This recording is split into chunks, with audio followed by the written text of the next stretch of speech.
విద్యార్థులు ఇంటర్మీడియట్ లో వాళ్ళ కాలేజీని ఎంచుకోవడంలో గ్రూపులు ఎంచుకోవడంలో 90% మంది విద్యార్థులు విఫలమవుతున్నారు. ఈరోజు ఇంటర్మీడియట్ ఎడ్యుకేషన్ అనేది ప్రైవేట్ పరమై పూర్తిగా విద్యార్థుల యొక్క ఇంట్రెస్ట్లకు అనుగుణంగా కాకుండా కేవలం పేరెంట్స్ సెంట్రిక్ గా మార్కెట్ సెంట్రిక్ గా మారిపోవడం వల్ల విద్యార్థులు వాళ్ళ ఇష్టమైనటువంటి కోర్సులు చదివే అవకాశం లేదు, వాటి గురించి తెలుసుకునేటువంటి అవకాశం కూడా విద్యార్థులు లేకపోవడం అనేది చాలా శోచనీయం.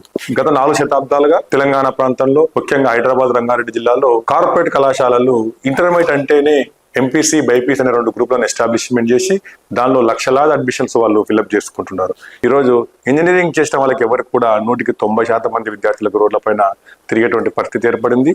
నిరుద్యోగులుగా మారిపోతున్నటువంటి క్రమాన్ని మనం చూస్తున్నాం. ఈరోజు మనకు 1000కి ఒకరు ఉండాల్సిన డాక్టర్ పరిస్థితుల్లో అనేక మంది డాక్టర్లు ఈరోజు కొన్ని సంవత్సరాలుగా బయటికి రావడం వల్ల ఒక ఎంబీబీఎస్ చేసిన విద్యార్థి 5.5 సంవత్సరాలు 6 సంవత్సరాలు కష్టపడి చదివి ₹1,00,00,000 పైగా ఖర్చు పెట్టుకున్నటువంటి విద్యార్థి ఈరోజు రోడ్లపైకి వచ్చి 25,000కు 30,000కు డాక్టర్ పనిచేసే పరిస్థితి ఏర్పడింది. ఇప్పుడు కూడా ఇంటర్మీడియట్ లో ఎంపీసీ, బైపీసీ గ్రూపులకు ఎంచుకోవడం వల్ల ఈ రోజు 2025లో 10th పరీక్ష రాస్తున్న విద్యార్థులు 2035-40 వరకు మార్కెట్లకు వచ్చే పరిస్థితుల్లో ఆ రోజునటువంటి మార్కెట్ డిమాండ్కి అనుగుణంగా విద్యార్థులు నైపుణ్యాలు కానీ వారి యొక్క శిక్షణ కానీ ఉంటేనే తప్ప విద్యార్థులు రేపొద్దున ఉపాధి, ఉద్యోగ అవకాశాలు పొందేటువంటి అవకాశం ఉందనే విషయాన్ని మేము తెలుగు కళాశాల నుంచి విద్యార్థులకు తెలియజేస్తా ఉన్నాం.